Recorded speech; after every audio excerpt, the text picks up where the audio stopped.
ಆದ್ಯ ನ್ಯೂಸ್ನ ಸಮಸ್ತ ವೀಕ್ಷಕರಿಗೂ ಸ್ವಾಗತ. ರಾಜ್ಯದಲ್ಲಿ ಕಳೆದ 2 ವರ್ಷಗಳಿಂದ ಆಡಳಿತ ನಡೆಸುತ್ತಿರುವಂತಹ ಕಾಂಗ್ರೆಸ್ ಸರ್ಕಾರ ತನ್ನ ದುರಾಡಳಿತದ ಮೂಲಕ ಜನರಿಗೆ ನ್ಯಾಯಯುತವಾದ ಆಡಳಿತವನ್ನು ನೀಡಲು ವಿಫಲವಾಗಿದೆ ಎಂದು ಬಿಜೆಪಿ ಮುಖಂಡರಾದ ಮಾಡಾಳ್ ಮಲ್ಲಿಕಾರ್ಜುನ್ ಹೇಳಿದರು. ಶನಿವಾರ ಚನ್ನಗಿರಿ ತಾಲೂಕಿನ ಬಿಜೆಪಿ ಘಟಕದ ವತಿಯಿಂದ ಹಮ್ಮಿಕೊಳ್ಳಲಾಗಿದ್ದ ರಾಜ್ಯ ಸರ್ಕಾರದ ಬೆಲೆ ಏರಿಕೆ ಮತ್ತು ದುರಾಡಳಿತದ ವಿರುದ್ಧ ಹಮ್ಮಿಕೊಳ್ಳಲಾಗಿದ್ದ ಪ್ರತಿಭಟನೆಯ ನೇತೃತ್ವವನ್ನು ವಹಿಸಿ ಮಾತನಾಡಿದರು. ಈ ಸಂದರ್ಭದಲ್ಲಿ ಮಾಜಿ ಶಾಸಕರಾದಂತಹ ಮಾಡಾಳ್ ವಿರೂಪಾಕ್ಷಪ್ಪನವರು ಮಾತನಾಡಿ, ರಾಜ್ಯ ಸರ್ಕಾರ ಗ್ಯಾರಂಟಿಯನ್ನು ಉಳಿಸಿಕೊಳ್ಳಲು ಒಂದು ಕೈಲಿ ಕೊಟ್ಟು ಒಂದು ಕೈಲಿ ಕಸಿದುಕೊಳ್ಳುವ ಪ್ರಯತ್ನ ಮಾಡ್ತಾ ಇದ್ದಾರೆ. ಬಿಜೆಪಿ ಸರ್ಕಾರದ ಅವಧಿಯಲ್ಲಿ ಸಾಕಷ್ಟು ಅಭಿವೃದ್ಧಿ ಮಾಡಲಾಗಿದೆ. ಚುನಾವಣಾ ಸಂದರ್ಭದಲ್ಲಿ ಸುಮಾರು 300 ಕೋಟಿಗೂ ಅಧಿಕ ಕಾಮಗಾರಿಗಳಿದ್ವು. ಆದರೆ ಅಂತಹ ಒಂದು ಕಾಮಗಾರಿಗಳು ಸಹ ಪೂರ್ಣಗೊಳ್ಳದೇ ಇರುವುದು ವಿಪರ್ಯಾಸದ ಸಂಗತಿಯಾಗಿದೆ ಅಂತ ಹೇಳಿದರು. ವರದಿ ಸತೀಶ್ ಪವಾರ್, ಚನ್ನಗಿರಿಯಿಂದ.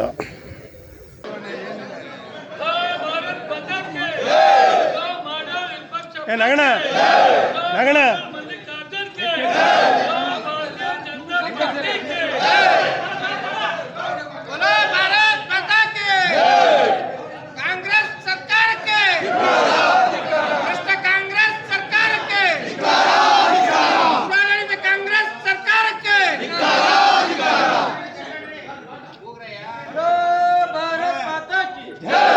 ಭಾರತೀಯ ಜನತಾ ಪಾರ್ಟಿ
ಇವತ್ತು ಬೀದಿಗೆ ಇರತಕ್ಕಂಥ ಕೆಲಸವನ್ನ ಮಾಡಿದೆ. ತಮ್ಮೆಲ್ಲರಿಗೂ ಗೊತ್ತು, ನಮ್ಮ ನಾಯಕರ ಅಧಿಕಾರ ಅವಧಿಯಲ್ಲಿ ಇರ್ತಕ್ಕಂಥದ್ದಲ್ಲಿ ಈ ತಾಲೂಕಿನಲ್ಲಿ ಎಷ್ಟು ಅಭಿವೃದ್ಧಿ ಕೆಲಸಗಳು ಆಗಿತ್ತು, ಈಗ ಎಷ್ಟು ಕೆಲಸಗಳು ಆಗಿದೆ ಅನ್ನೋದನ್ನ ನೋಡ್ಬೋದು. ಒಂದು ಕಡೆ ನಿಮಗೆ ಗೊತ್ತಿರಲಿ, 2023ನೇ ತಾರೀಕು ಒಂದು ಅಕಾಲಿಕ ಮಳೆ ಆಗಿತ್ತು. ಆ ಸಂದರ್ಭದಲ್ಲಿ ಈ ಕ್ಷೇತ್ರದ ಶಾಸಕರು ಚೋರು ಸುತ್ತಮುತ್ತ ಭತ್ತದ ಬೆಳವಣಿಗೆ ನಷ್ಟ ನೋಡ್ಲಿಕ್ಕೆ ಬಂದಿದ್ರು. ಬಂದಂತ ಸಂದರ್ಭದಲ್ಲಿ ಅಲ್ಲೊಬ್ಬ ಆರೈ ಅಂತ ಇದ್ದ, ತಿಲಕ್. ಅವನಿಗೆ ಕರೆದ್ರು, ತಿಲಕ್, ನೀನು ಈ ತಾಲೂಕಲ್ಲಿ 1 ರೂಪಾಯಿ ತಗೋಬೇಡ, ನಾನು ಸಹ 1 ರೂಪಾಯಿ ತಗೊಳ್ಳಲ್ಲ, ಜನನು 1 ರೂಪಾಯಿಯನ್ನ ಕೊಡೋದು ಬೇಡ ಅನ್ನೋದನ್ನ ಮಾತನ್ನ ಆಡಿದ್ರು. ಅದು ಬಹಳ ವೈರಲ್ ಆಗಿತ್ತು, ಪತ್ರಿಕೆಯಲ್ಲಿ ಬಂದಿತ್ತು. ಎಲ್ಲ ಕಾಂಗ್ರೆಸ್ಸಿನ ಕಾರ್ಯಕರ್ತರು ಅದನ್ನ ಸ್ಟೇಟಸ್ ಅನ್ನ ಇಟ್ಟಿದ್ರು. ನಾವು ಅದಕ್ಕೆ ಒಳ್ಳೆ ಗುಡ್ ಜಾಬ್ ಅಂತ ಇಟ್ಟಿದ್ವಿ. ಇವತ್ತು ನಿಮಗೆ ಗೊತ್ತಿರಬಹುದು, ಶಾಸಕರು 1 ರೂಪಾಯಿ ತಗೊಳಲ್ಲ, 1 ರೂಪಾಯಿ ಕೊಡಲ್ಲ, ಅಧಿಕಾರಿಗಳು ತಗೊಳಲ್ಲ ಅಂತ. ನಿಮಗೆ ತಾಲೂಕ್ ಪಂಚಾಯತಿ ಇಲ್ಲಿ ಕಾಣ್ತಾ ಇದೆ. ತಾಲೂಕ್ ಪಂಚಾಯತಿಯಲ್ಲಿ ಒಬ್ಬ ಡ್ರೈವರ್ ಡಿ ಗ್ರೂಪ್ ನೌಕರ ಮೊನ್ನೆ ಲೋಕಾಯುಕ್ತ ರೈಡ್ ಆಗಿದೆ.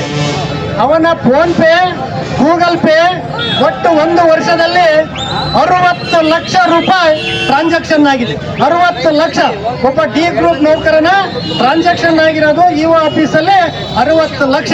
ನಾನು ಮಾನ್ಯ ಶಾಸಕರೇ, 1 ರೂಪಾಯಿ ತಗೊಳ್ಳಲ್ಲ, 1 ರೂಪಾಯಿ ಕೊಡಬೇಡ ಅಂತ ಹೇಳಿದ್ರಲ್ಲ, ನಾವು ಅದನ್ನ ಸತ್ಯ ಅಂತ ತಿಳ್ಕೊಂಡಿದ್ವಿ. ಈ ಲೋಕಾಯುಕ್ತ ರೈಡ್ ಅನ್ನು ನೋಡಿ ನೀವು 1000ದಲ್ಲಿ ತಗೊಳ್ರಿ, ಲಕ್ಷದಲ್ಲಿ ನನಗೆ ಕೊಡಿ ಅನ್ನೋ ಅರ್ಥದಲ್ಲಿ ಇವತ್ತು ಲೋಕಾಯುಕ್ತ ರೈಡ್ ಆಗಿದೆ. ಅದರ ಜೊತೆಗೆ ಪೊಲೀಸ್ನವರೆಲ್ಲ ಕಾಂಗ್ರೆಸ್ ಕಚೇರಿಯಾಗಿದೆ ಆಫೀಸು, ಪೊಲೀಸ್ ಸ್ಟೇಷನ್ಗಳಲ್ಲ. ಒಂದ್ ಕಡೆ ಬಿಡಂಗ್ ಮಾಡಪ್ಪ, ಈ ಕಡೆ ಬಿಡ್ಬೇಡ. Police station, Congress office. Channagiri ತಾಲೂಕಲ್ಲಿರ್ತಕ್ಕಂಥ ಬಹಳಷ್ಟು ಇಲಾಖೆಗಳು, ಪೊಲೀಸ್ ಇಲಾಖೆಗಳು, ಅವು ಕಾಂಗ್ರೆಸ್ ಕಚೇರಿಗಳಾಗಿದ್ದಾವೆ. ಇನ್ನು 2 ವರ್ಷ ಇರ್ಲಿ, ಆಮೇಲೆ ನೋಡೋಣಂತೆ. ಬಂಧುಗಳೇ, ಹೀಗಾಗಿ ಬಹಳಷ್ಟು ಈ ತಾಲೂಕಲ್ಲಿ ಭ್ರಷ್ಟಾಚಾರ ನಡೀತಿದೆ. 30,000 ರೂಪಾಯಿಗೆ ವಿರೂಪಾಕ್ಷಪ್ಪನವರು ಅಧಿಕಾರದಲ್ಲಿದ್ದಾಗ ಡಿಸಿಯನ್ನು ಹಾಕ್ಸ್ತಾ ಇದ್ರು. ಇವತ್ತಲ್ಲಿ ಎಇ ಸಹಿತನ ಒಂದು ವಾರದಿಂದ ಲೋಕಾಯುಕ್ತ ರೈಡ್ ಆಗಿದೆ. ಈ ತಾಲೂಕಲ್ಲಿ ಭ್ರಷ್ಟಾಚಾರ ನಡೀತಕ್ಕಂಥದ್ದನ್ನ ಯಾರು ಪ್ರತಿಯೊಬ್ಬರು ಮಾತಾಡ್ತಾರೆ. ಒಂದು ನಮ್ಮ ತಾಲೂಕಲ್ಲಿ ನಿಮಗೆ ಗೊತ್ತಿರ್ಬೋದು ಪೊಲಿಟಿಕಲ್ ಗತ್ತು ಹೆಂಗಿತ್ತಂದ್ರೆ ವಿರೂಪಾಕ್ಷಪ್ಪನವರಿಂದ ಹಿಡಿದು ಜಯಂತ್ ಪಟೇಲ್ರವರೆಗೂ ಈ ತಾಲೂಕಲ್ಲಿ ಯಾರ್ಯಾರ ಶಾಸಕರು ಮಂತ್ರಿ ಆಗಿದ್ದಾರೆ ಒಂದು ಗತ್ತನ್ನ ಇಟ್ಕೊಂಡಿದ್ದಾರೆ. ಜಯಂತ್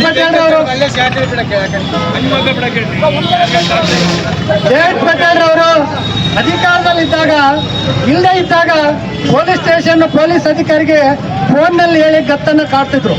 ಇವತ್ತಿನ ಶಾಸಕರು ಪೊಲೀಸ್ನವ್ರು ಮಾತು ಕೇಳಲ್ಲ ಅಂತ ಅವರೇ ಸತವಾಗಿ ಕುತ್ಕೊಂಡು ಧರಣಿ ಪ್ರಾರಂಭ ಮಾಡ್ತಾರೆ. ಇದು ಶಾಸಕರು ಮಾಡ್ತಕ್ಕಂಥ ಕೆಲಸನ? ಇದು ಶಾಸಕರು ಮಾಡ್ತಕ್ಕಂಥ ಕೆಲಸನ? ಇವತ್ತು ಎಂಥ ಸ್ಥಿತಿಗೆ ಬಂದಿದೆ ಅಂದರೆ ನಾನು ಭಾರತೀಯ ಜನತಾ ಪಾರ್ಟಿಯ ನಮ್ಮೆಲ್ಲ ಮುಖಂಡರಿಗೆ ಮನವಿ ಮಾಡ್ತೀನಿ, ನೀವೆಲ್ಲರೂ ಬೀದಿಗೆ ಬರಬೇಕು, ರೋಡಿಗೆ ಬರಬೇಕು, ಹೋರಾಟಕ್ಕೆ ಬರಬೇಕು, ನಮ್ಮ ನಾಯಕರ ಜೊತೆ ಕೈ ಜೋಡಿಸ್ಬೇಕು. ಸಾಮಾನ್ಯರ ಸ್ಥಿತಿ ಬಹಳ ಚಿಂತಾಜನಕವಾಗಿದೆ. ಈ ತಾಲೂಕಲ್ಲಿ ನಾವು ಯುಗಾದಿಗೆ, ದೀಪಾವಳಿಗೆ, ತೇರಿಗೆ ಮಾತ್ರ ಜೂಜಾಡನ್ನ ನೋಡ್ತಿದ್ವಿ. ಇವತ್ತು 365 ದಿವಸ ಈ ತಾಲೂಕಲ್ಲಿ ಜೂಜಾಡ್ತಿದ್ದಾರೆ. ಸಾಮಾನ್ಯ ಬಡ ಕುಟುಂಬಗಳು ಇವತ್ತು ಬೀದಿಗೆ ಬಂದಿದ್ದಾವೆ. ಅದಕ್ಕೋಸ್ಕರ ಅವರ ಬೆಂಬಲಕ್ಕೆ, ಅವರ ಕುಟುಂಬಗಳನ್ನು ಉಳಿಸ್ಲಿಕ್ಕೋಸ್ಕರ ನಾವೆಲ್ಲ ಇವತ್ತು ಬೀದಿಗೆ ಬಂದಿದ್ದೇವೆ ಬಂಧುಗಳೇ. ತಮಗೆ ಗೊತ್ತು, ಈ ರಾಜ್ಯದಲ್ಲಿ ಪ್ರಥಮವಾಗಿ ಹಗರಣ ಆಗಿದ್ದು ವಾಲ್ಮೀಕಿ ಹಗರಣ. ಎಂಥ ದುರ್ದೈವಪ್ಪ ಅಂತ ಹೇಳಿದ್ರೆ ದ್ವೇಷಣ, ಎಂಥ ದುರ್ದೈವಪ್ಪ ಅಂತ ಹೇಳಿದ್ರೆ 15 ಜನ ಎಸ್ಟಿಗಳಲ್ಲಿ 15 ಜನನ ಭಾರತೀಯ ಜನತಾ ಪಾರ್ಟಿಯಿಂದ ಸೋಲಿಸಿ 14 ಜನ ಕಾಂಗ್ರೆಸ್ ಇಂದ ಗೆಲ್ಲಿಸಿ ಒಬ್ಬರು JDS ಅನ್ನ ಗೆಲ್ಲಿಸಿ ಕೊಟ್ಟಂತ ಈ ಸಮಾಜಕ್ಕೆ ಮೊದಲು 187 ಕೋಟಿ ಹಗರಣವನ್ನ ಮಾಡಿ ಆ ಸಚಿವರನ್ನ ಸಿಲುಕಿಸಿ ಜೈಲಿಗೆ ಕಳಿಸಿ ಇವರು ತೆಲಂಗಾಣಕ್ಕೆ, ಶೋರೂಮಿಗೆ, ಬ್ರ್ಯಾಂಡಿ ಶಾಪಿಗೆ, ಇವ್ರಿಗೆ ಬೇಕಾದವರಿಗೆ ಹಣ ವರ್ಗಾವಣೆ ಮಾಡಿ ಈ ಸಮಾಜಕ್ಕೆ ದ್ರೋಹವನ್ನ ಮಾಡಿದ್ರು. ಅದಾದ್ಮೇಲೆ ಹೆಚ್ಚು ಮಾತಾಡ್ತಾರೆ ಅಂತ ಹೇಳಿ ಇವತ್ತು KN ರಾಜಾಣಿ ಸಮಾಜದ ಪ್ರಮುಖ ಲೀಡರು ಆತನ ಮೇಲೆ ಸೀಡಿ ಎಂಥದ್ದು ಅನಿಟ್ರಾಪನ ಮಾಡಿ ಆತನ್ನ ಸಿಲಿಸಿದ್ದಾರೆ. ಹಾಗಾಗಿ ಬಹಳಷ್ಟು ಹಿರಿಯರು ಮಾತನಾಡಿದ್ದಾರೆ. ಮುಂದಿನ ದಿನಗಳು